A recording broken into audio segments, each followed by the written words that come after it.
Hi student. आज हम लोग अमोनिया के बारे में, अमोनिया के भौतिक गुण और अमोनिया के रासायनिक गुणों के बारे में पढ़ेंगे। तो अमोनिया के भौतिक गुण, पहले अमोनिया जो है रंगहीन तीव्र गंध वाली, तीक्ष्ण गंध वाली गैस होती है। और ये जो गंध होती है, इसकी गंध जो होती है बहुत ही तीव्र होती है, तीक्ष्ण होती है। पशुशालाओं के पास यहाँ पर जो गंध, जो स्मेल आती है वो किसकी होती है? अमोनिया की।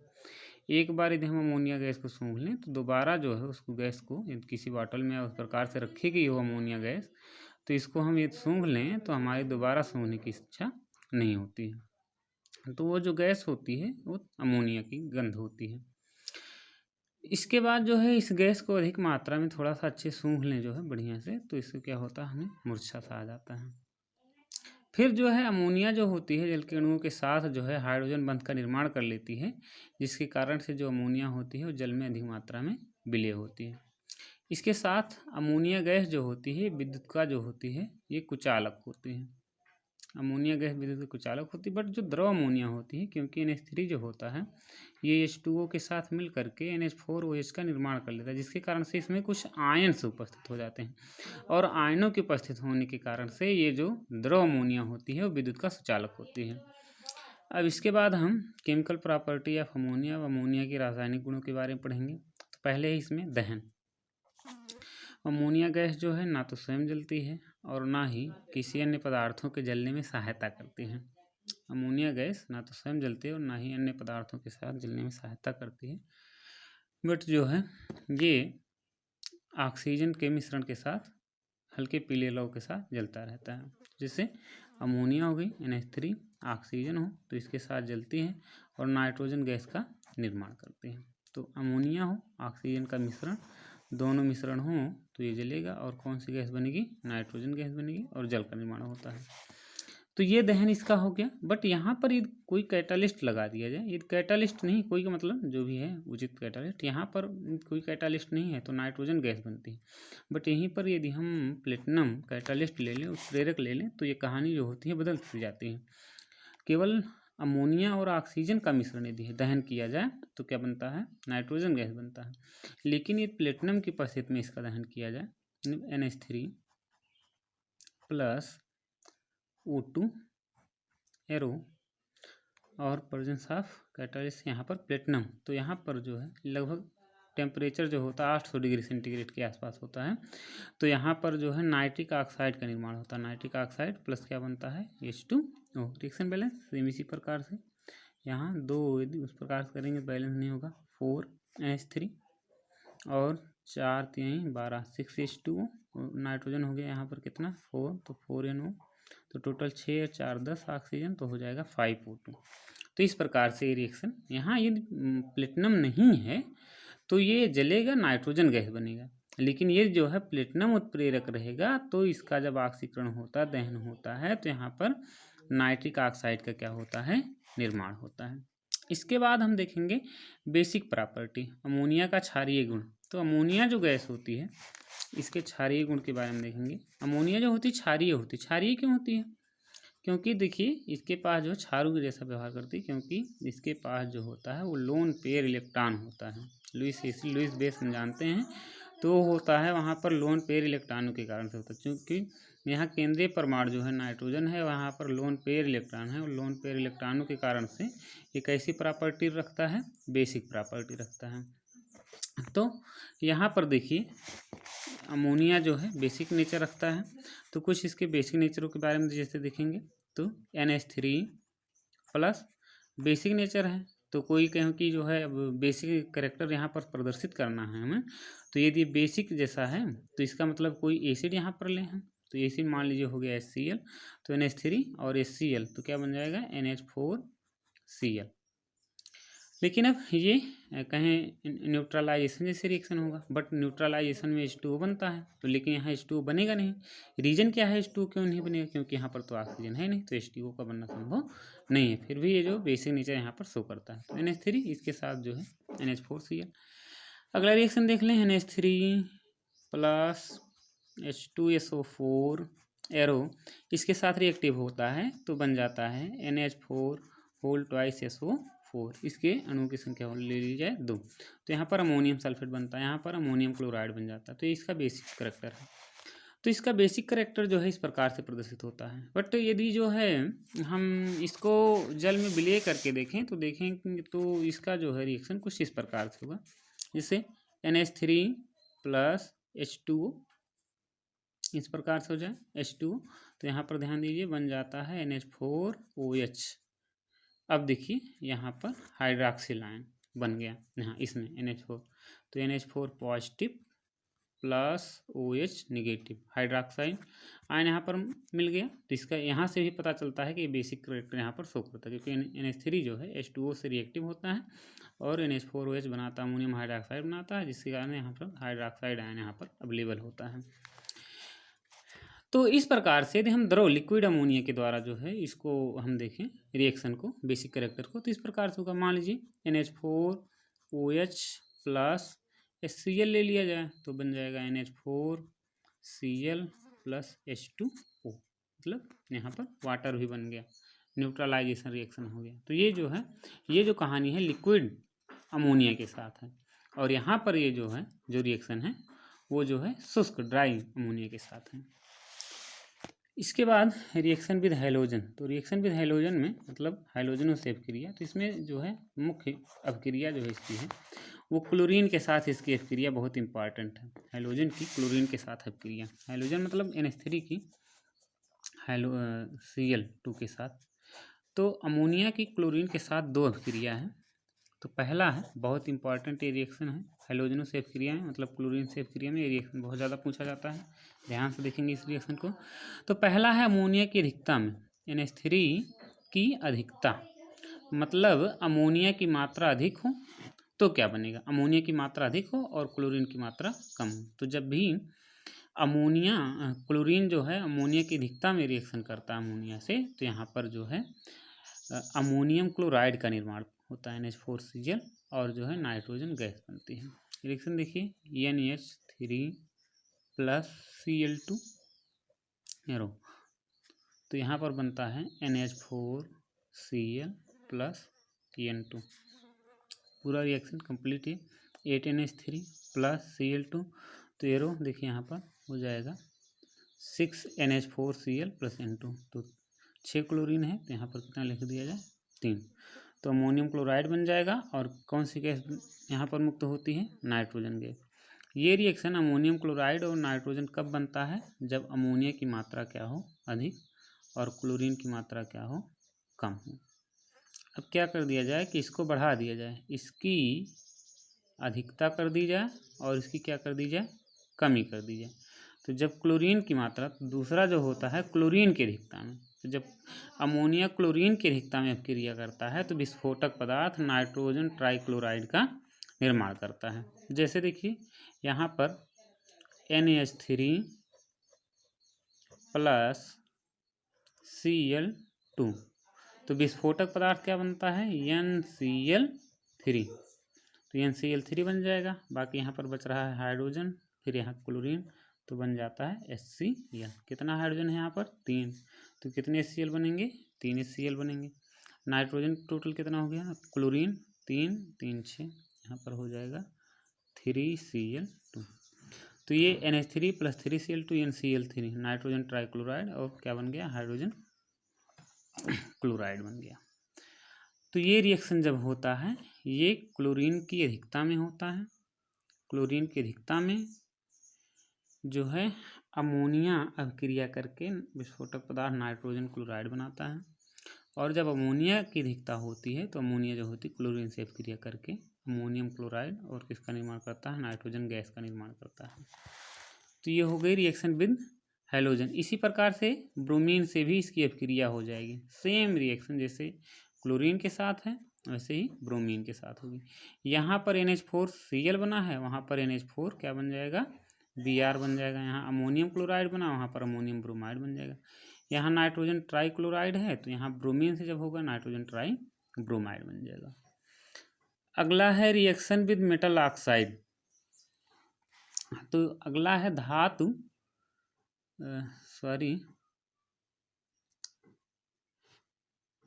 देखिएगा रिएक्शन विद क्या है, यहाँ रिड्यूसिंग है, रिड्यूसिंग मेटल ऑक्साइड रहेगा ये, सॉरी यहाँ पर अपचयन क्रिया होगी, धातु ऑक्साइडों का अपचयन हो जाएगा ये। तो धातु ऑक्साइडों का अपचयन, तो इसमें धातु ऑक्साइडों के अपचयन में NH3 जो होता है ये अपचायक का कार्य करता है, अपचयन कर देता है। बाकी विभिन्न प्रकार के और भी जैसे H2SO4 हैं, HNO3 हैं, नाइट्रिक अम्ल है, तो ये ऑक्सीडाइजिंग है, ऑक्सीकारक पदार्थ हैं। ये जो है अपचायक पदार्थ होता है, विभिन्न प्रकार के पदार्थों का जो है ये अपचयन कर देता है। अपचयन मतलब करना ये है कि किसी पदार्थ का जो है यहाँ ऑक्सीजन को वहाँ से हटा दें। तो ये धातु ऑक्साइडों जैसे CuO, इसके बाद जो है PbO या जो है FeO, इन ऑक्साइडों का ये अपचयन कर देता है, यहाँ से मतलब ऑक्सीजन को हटा देता है। मतलब ये है कि अमोनिया जो है धातु ऑक्साइडों को धातुओं में अपचयित कर देती है। रिएक्शन देखिए, जैसे CuO प्लस NaH3, तो क्या बन जाएगा, क्योंकि धातुओं में अपचयित कर देगा, तो यहाँ पर देखिए हो जाएगा Cu प्लस ये जो नाइट्रोजन है, यहाँ नाइट्रोजन गैस बनती है, प्लस हाइड्रोजन है, ऑक्सीजन है, तो बन जाएगा H2O। रिएक्शन को बैलेंस कर दीजिए, 2 नाइट्रोजन है, यहाँ पर लिख दीजिए कितना नाइट्रोजन, 2 नाइट्रोजन हो गया।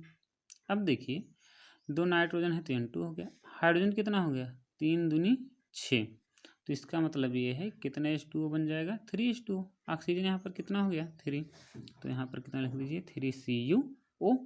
तो यहाँ पर इसको बैलेंस करने के लिए हो जाएगा 3Cu। तो ये देखिए अमोनिया यहाँ से जो ऑक्सीजन उसको रिलीज कर दे रहा है, हटा दे रहा है, मतलब इसका जो है अपचयन कर दे रहा है, हटा दे रहा है, खींच ले रहा है। तो अमोनिया जो होता है धातु ऑक्साइडों को किसमें अपचयित कर देता है, धातुओं में। यहाँ पर कॉपर ऑक्साइड था, क्या बन गया, कॉपर बन गया। सेम कहानी इसी प्रकार से इसकी भी होगी, PbO की भी होगी। तो जो यहाँ पर कॉपर है वो Pb हो जाएगा, यहाँ पर N2, और बाकी क्या हो जाएगी H2O। इसके बाद देखिए प्रेसिपिटेशन ऑफ हाइड्रोक्साइड, अर्थात धातु हाइड्रोक्साइडों का अवक्षेपण। अमोनिया जो है धातु हाइड्रोक्साइडों का क्या कर देती है, अवक्षेपण कर देती है। तो जो द्रव अमोनिया होती है, लिक्विड अमोनिया होती है, लिक्विड अमोनिया होगी कैसे, NH3 है, जल में डिजॉल्व कर दीजिए तो हो जाता है NH4OH। तो ये जो है विभिन्न प्रकार के धातुओं के लवण को, अमोनिया गैस जो है, जो द्रव अमोनिया है, ये धातु ऑक्साइडों के लवण को जो है धातु हाइड्रोक्साइड, मतलब जिसमें OH आयंस अवेलेबल हों, उसी में जो है ये उसका अवक्षेपण कर देती हैं। तो जैसे है FeCl3 और यहाँ H ये है, तो यहाँ पर NH4OH हो जाएगा। तो यहाँ पर क्या लिखिएगा, लिक्विड अमोनिया के लिए NH4OH एरो। तो धातु क्लोराइड क्या है, फेरिक क्लोराइड। तो फेरिक क्लोराइड को, धातु क्लोराइड को मतलब धातु का लवण है, तो इसको किसमें अवक्षेपित करेगा, धातु हाइड्रोक्साइड में। यहाँ पर FeCl3 है, तो धातु हाइड्रोक्साइड क्या हो जाएगा, FeOH का होल थ्राइस, प्लस बचा क्या है यहाँ पर NH4, यहाँ का Cl, तो हो जाएगा NH4Cl।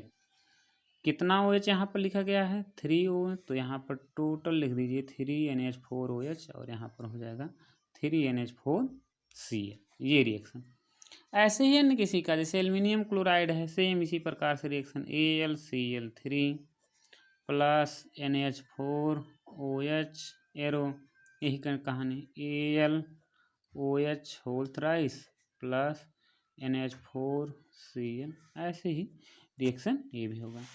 तो अमोनिया जो होती, जो लिक्विड अमोनिया, द्रव अमोनिया जो होती है, वो धातु क्लोराइडों को, सामान्य धातुओं के लवण को किस में अवक्षेपित कर देती है, धातु हाइड्रोक्साइडों में। यहाँ क्या है बना, फेरिक हाइड्रोक्साइड, यहाँ पर क्या बना, एल्युमिनियम हाइड्रोक्साइड, और उनके जो होते हैं प्रेसिपिटेट, अर्थात जो है अवक्षेप यहाँ पर प्राप्त होते हैं।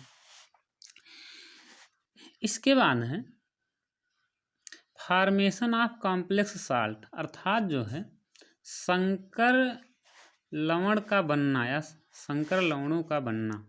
तो ये जो होता है, अमोनिया जो होती है विभिन्न प्रकार के लवण के साथ रिएक्शन करके, अभिक्रिया करके धातु लवण का क्या कर लेती है, निर्माण कर लेती है। तो जैसे मान लीजिए जिंक सल्फेट रिएक्शन, इसका इंपॉर्टेंट रिएक्शन ये भी है। तो इसमें सामान्यतः जिंक सल्फेट का या जो है कॉपर सल्फेट का पूछा जाता है।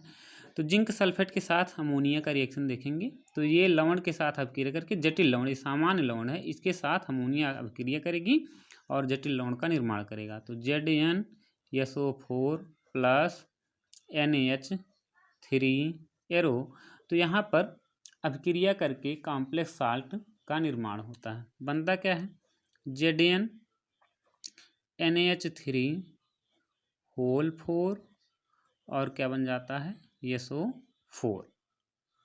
समझ रहे हैं ना, ZnNH3 SO4। यहाँ रिएक्शन को थोड़ा, ये 4 है तो यहाँ पर 4।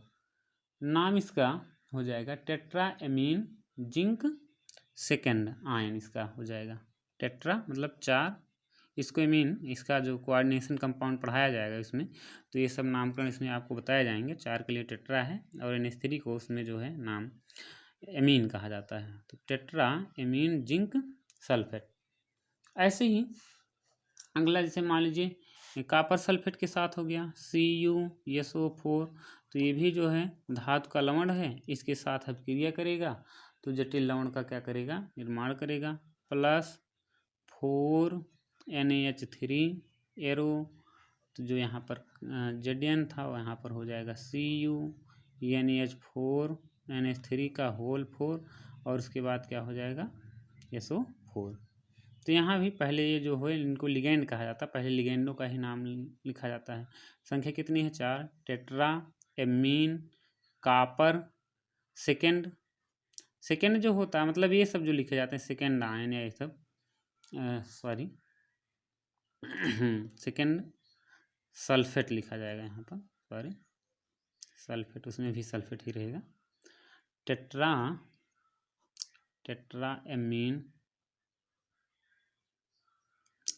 एमीन कॉपर सेकेंड सल्फेट इसका नाम हो जाएगा, और इसका tetra amine zinc second sulphate. तो ये जो यहाँ पर है,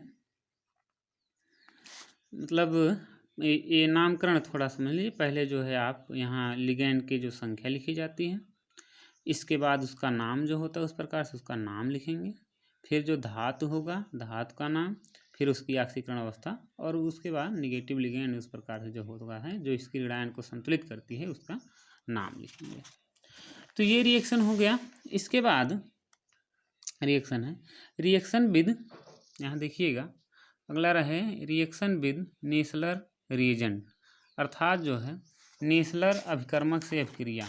तो नेसलर अभिकर्मक क्या होता है, नेसलर अभिकर्मक पोटेशियम मर्क्यूरिक आयोडाइड अर्थात K2HgI4 पोटेशियम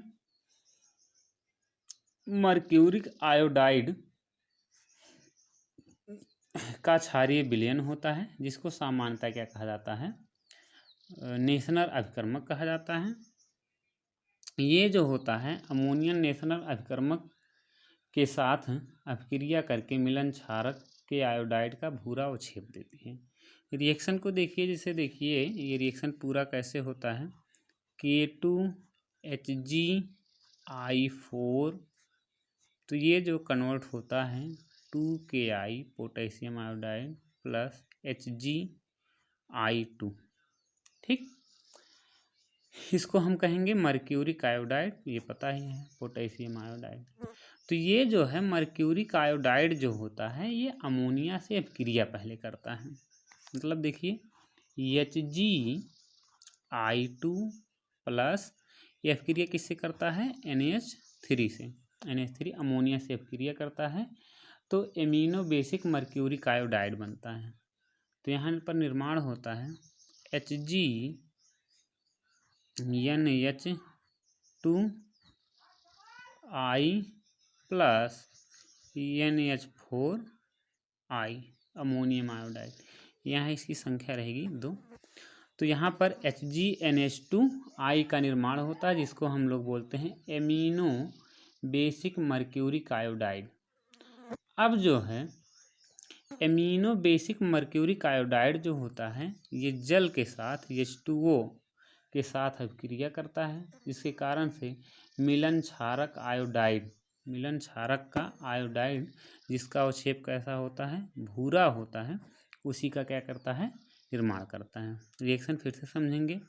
ये जो है नेशनल रिएजेंट जो है, नेशनल अभिकर्मक जो है K2HgI4, अर्थात जिसे आपको बताया गया नेशनल अभिकर्मक जो होता है पोटेशियम मर्क्यूरिक आयोडाइड का क्षारीय विलयन होता है। नेशनल अभिकर्मक जो होता है पोटेशियम मर्क्यूरिक आयोडाइड का क्षारीय विलयन होता है, और ये जो होता है अमोनिया से अभिक्रिया करके मिलन क्षारक के आयोडाइड का भूरा अवक्षेप देता है। रिएक्शन को समझेंगे। नेशनल रिएजेंट जो होता है कन्वर्ट K2HgI4 कन्वर्ट होता है पोटेशियम आयोडाइड में, इसके बाद HgI2 का निर्माण करता है। HgI2 अर्थात मर्क्यूरिक आयोडाइड बनाता है। मर्क्यूरिक आयोडाइड अमोनिया से अभिक्रिया करता है, और अमोनिया से अभिक्रिया करके एमिनो बेसिक मर्क्यूरिक आयोडाइड का निर्माण करता है। एमिनो बेसिक मर्क्यूरिक आयोडाइड जल से अभिक्रिया करके मिलन क्षारक का आयोडाइड बनाता है, जिसका अवक्षेप कैसा होता है, भूरा होता है। आगे रिएक्शन देखेंगे जब, यही है HgNH2I। तो इसको हम ऐसे लिख सकते हैं Hg, यहाँ देखिए NH2 लिखा जा सकता है, और क्या लिख सकते हैं, I। फिर इसके 2 अणु रहेंगे HgNH2I। रिएक्शन किससे होगी इसकी, जैसे आपको बताया गया H2O से, तो H2O को हम लिख सकते हैं H सिंगल बॉन्ड O, इससे अभिक्रिया करेगा, ये रिएक्टिव होगा।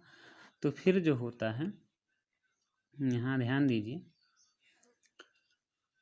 ये इस प्रकार से निर्माण होता है, आयोडाइड बनता है। तो इसका मतलब ये है कि आयोडीन, यहाँ एक आयोडीन अलग हो जाएगा, और एक जो ये है NH2 समूह, मतलब एमीन समूह जो ग्रुप है, ये जो है अलग हो जाएगा। बनता क्या है, देखिए ये भाग, यहाँ देखिए HgNH2, यहाँ जो है HgNH2 हो गया।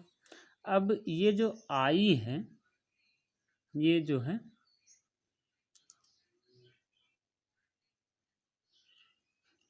हाँ, अब देखिए ये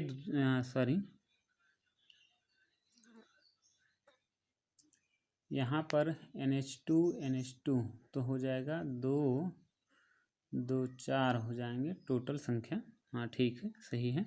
यहाँ पर क्या है, H है, देखिए सॉरी गलत लिखा गया था अभी तक, ये NH2 है, NH2। तो ये जो समूह है, यहाँ पर ये जो I होगा ये हटेगा, और ये जो है यहाँ पर ये NH2 जो है, ये इस हाइड्रोजन और इस हाइड्रोजन के साथ मिल करके क्या बनाएगा, NH2 है, एक हाइड्रोजन यहाँ से, एक हाइड्रोजन यहाँ से, तो हो जाएगा NH4, और ये आयोडीन आ जाएगा इसी के साथ, तो हो जाएगा NH4I।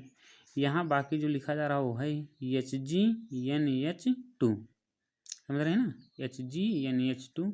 तो ये हो गया HgNH2। इसके बाद इतना भाग यहाँ से निकल गया, तो यहाँ बच क्या रहा, यहाँ पर देखिए ऑक्सीजन, तो हो जाएगा O। बाकी बचा क्या, यहाँ पर जो बचा वही लिख दीजिए, O सिंगल बॉन्ड Hg, और उसके बाद हो गया I। यही जो है यही HgNH2OHgI, इसी को मिलन क्षारक का आयोडाइड कहा जाता है, जिसका जो अवक्षेप होता है, प्रेसिपिटेट होता है, वो किस कलर का होता है, ब्राउन अर्थात भूरे रंग का होता है। तो ये जो है अभिक्रिया होगी। इसके बाद लास्ट रिएक्शन इसकी जो है, देखिए रिएक्शन विद फास्जीन, अर्थात अमोनिया की जो है फास्जीन से अभिक्रिया। अमोनिया की फास्जीन के साथ अभिक्रिया, अमोनिया जो होता है फास्जीन का सूत्र जो है NH3+, फास्जीन का सूत्र हम लोग जानते हैं COCl2। तो फास्जीन से अभिक्रिया करके किसका निर्माण करता है, यूरिया का निर्माण करता है। किसका निर्माण ये करेगा, यूरिया का निर्माण करेगा। देख लीजिए रिएक्शन, अब देखिए यूरिया बनाना यहीं पर समझिए, NH3 + COCl2 यूरिया बनाना है। यूरिया का सूत्र क्या होता है, NH2CO NH2 NH2CO NH2 plus. अब देखिए चूंकि जो है यहाँ पर देखिए NH2 मतलब नाइट्रोजन संख्या कितनी हो गई, 2, तो इसका मतलब NH3 के अणु कितने लेने पड़ेंगे, 2 NH3, तो ये हो गया। अब देखिए टोटल 3 दूनी 6 हाइड्रोजन है, 2 2 4, 2 हाइड्रोजन बच रहा है यहाँ का, 2 क्लोरीन, तो हो जाएगा 2HCl। तो मतलब अमोनिया जो होती है फास्जीन से क्रिया करके किसका निर्माण करती है, यूरिया का निर्माण करती है, बाकी जो है हाइड्रोजन क्लोराइड मिलता है। तो ये जो है अमोनिया के रासायनिक गुण थे, ध्यान से इसको समझें। इसके बाद उपयोग यूजेज के बारे में भी हम सब लोग समझ लेंगे कि इसका यूज क्या है अमोनिया का। तो अमोनिया का सबसे ज़्यादा जो उपयोग होता है वो होता है फर्टिलाइज़र, अर्थात जो है खाद बनाने में, यूरिया खाद बनाने में, इन सब में जो होता है इसका सबसे अधिक मात्रा में उपयोग होता है। अमोनिया का उपयोग जो है अभिकर्मक के रूप में, जो है रिएजेंट के रूप में भी प्रयोगशालाओं में किया जाता है। सबसे बड़ा जो इसका उपयोग होता है वो क्या, फर्टिलाइज़र अर्थात खाद बनाने में किया जाता है।